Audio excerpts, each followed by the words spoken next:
Good morning, everybody. Le docteur Andredotto depuis la cour du palais communal de Conseil. L'Église catholique a un nouveau pape. Et il y a quelque temps, le pape Francis est décédé.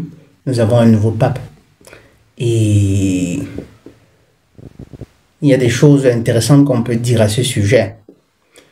Notamment, vous savez, j'ignore s'il y en a parmi vous qui sont au courant de cette prophétie d'un certain moine irlandais, Malachi, qui aurait fait une liste de papes qui seraient les tout derniers de l'histoire de la papauté. Et certains chercheurs, après différents croisements, auraient déduit qu'en fait, ce pape-ci serait le tout dernier en réalité. Et est-ce vrai? Bien entendu, ça on l'ignore. Mais je n'ai pas l'intention, je n'ai pas la prétention d'essayer de vous apporter une réponse à cette question-là. Pas du tout. Toujours est-il que, dernier pape ou pas, nous vivons à l'époque de l'Apocalypse.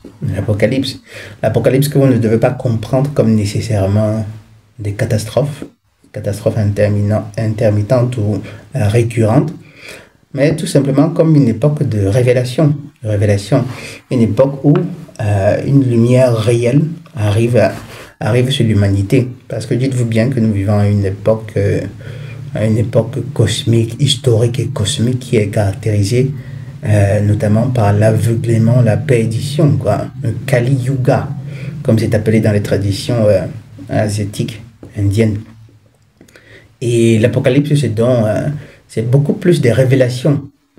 L'homme se réapprend à se connaître et à connaître l'univers dans lequel il vit.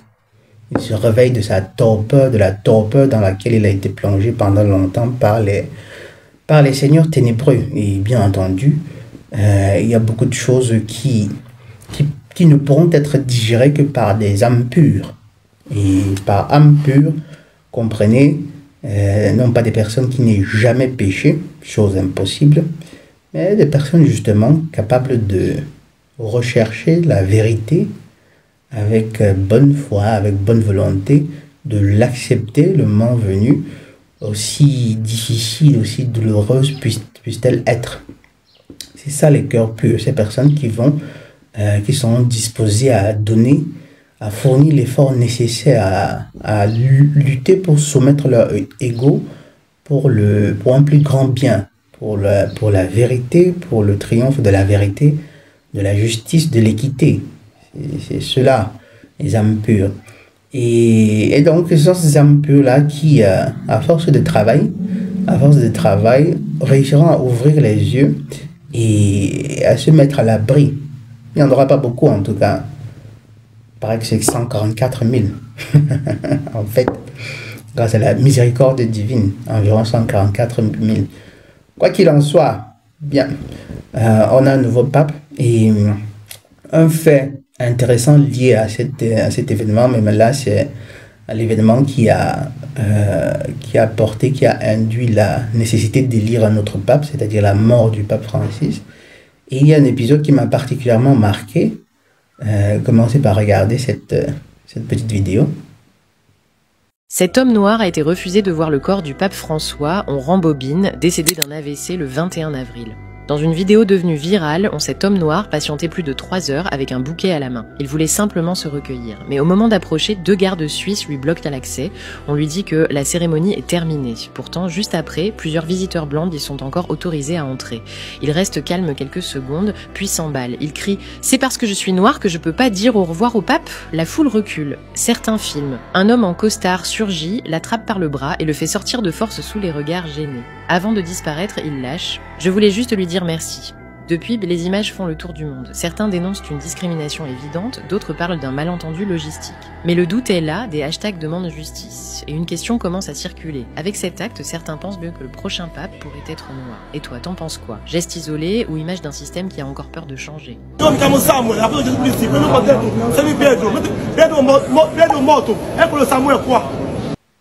Et voilà, justement, vous avez un noir qui a qui a décidé. Décidément, beaucoup de ces gars-là, ils comprennent vraiment pas. Ils comprennent vraiment pas. Ils voulaient, c'est probablement un pieux catholique, entre guillemets, des mascarades en réalité, des mascarades, qu'elles soient reconnues comme telles par l'individu ou pas. Il a décidé lui aussi d'aller se recueillir devant la dépouille du pape Francis. Sauf qu'on l'en a empêché. Initialement, on lui dit qu'il n'y a plus de passage, que les personnes n'y vont plus, et c'est faire qu'il est tard ou quelque chose du genre, un prétexte en tout cas. Et dès qu'il se met de côté, on laisse passer d'autres personnes qui, bizarrement, étaient de couleurs différentes. Et le gars de s'emporter en disant « Ben, c'est parce que je suis noir. » Bien sûr que c'est parce que tu es noir. Ça va mieux, ça va mieux, ça va mieux. Au boulot, sale négro, avec ta grosse... Racisme. Quoi? Vous me dites ça parce que je suis noir. Bah, évidemment.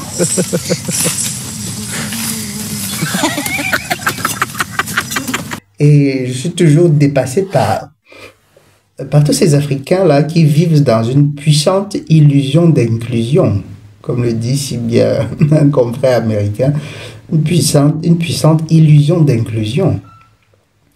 Et ils se disent vraiment que cette hostilité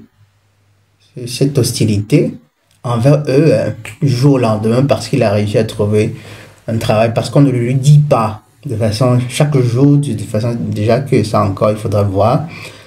Il se dit que quelque part, non, nous vivons déjà dans un monde où règne l'équité, l'égalité, où toutes les personnes sont jugées pour le contenu de leur caractère, leurs actions, non pas pour ce qu'elles sont, non pas pour la couleur de leur peau. Non, ce n'est pas encore le cas. Et cessez donc de vivre dans cette illusion d'inclusion.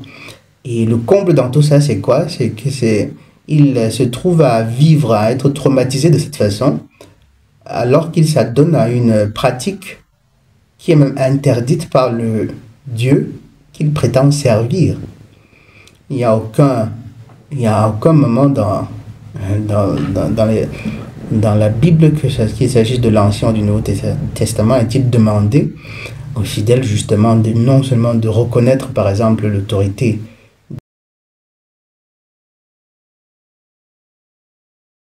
quelques humains devenus saints, simplement parce qu'ils ont accédé à un titre papal. En aucun moment leur est-il demandé de voir quelconque culte de la personne à ces chefs religieux-là, à ces prélats. C'est une sorte d'adulation encore, d'adoration indue. C'est de l'idolâtrie, en fait. C'est-à-dire le gars, il s'offusque d'avoir été recalé, qu'on l'empêche de s'adonner à un culte d'idolâtrie, un culte qui est absolument condamné par l'un des commandements. C'est vous dire à quel point justement beaucoup d'Africains, beaucoup de Noirs africains sont complètement, là dans l'esprit, ils sont complètement foutus, quoi. Ils sont complètement foutus. Bien entendu, cet état de décrépitude morale, de décrépitude mentale, c'est même surtout une décrépitude mentale ici. Parce que des fois, beaucoup de ces personnes-là peuvent afficher des comportements vertueux, qui ne sont que des mascarades, bien entendu. Donc cette décrépitude psychique, mentale, est dans une certaine mesure entretenue par leur mauvaise foi, par leur manque de volonté à vouloir vraiment changer, par leur manque d'amour à l'égard de leur progéniture. Et on ne peut que les plaindre, on ne peut que... on ne saurait s'en offusquer, on ne peut que les plaindre, on ne peut que les regarder, s'engouffrer comme ça avec le mal, et avec la ferme conviction qu'ils finiront bien entendu par le regretter, mais de la façon la plus amère. Et c'est triste, c'est pas un cas isolé. Ici, sur le continent, c'est encore pire. C'est encore pire que cela. Et parfois, ça donne un sentiment de tristesse. Parfois, c'est douloureux. Mais il faut toujours tenir à l'esprit que, quoi qu'ils fassent, dans une certaine mesure, figure de... quoi qu'ils sont, disons, ils représentent le groupe, l'un des groupes qui a été le plus martyrisé sur la face de cette terre-ci. Aujourd'hui, ce joug qu'il continue sur lequel il se joue justement, sur lequel ils sont encore en train de ployer est principalement dû à leur mauvaise volonté. C'est-à-dire que ils ont la première responsabilité dans tout ça. Tout à fait, tout à fait. Les églises réveillées, les pasteurs qui s'enrichissent, des mariages détruits, des enfances brisées, tout simplement parce que les parents n'ont pas eu assez d'amour pour prévenir, pour tenir leur progéniture loin de ces cercles-là. De ces cercles-là, qu'ils soient ceux restreints des églises réveillées ou ceux beaucoup plus amples, beaucoup plus éparpillés sur la face de la terre, comme le sont les religions organisées, quelles qu'elles soient. Bon, ben, voilà, oui, je deux. Chaque esprit sera artisan de son propre salut. Tout simplement. Bref. You're welcome.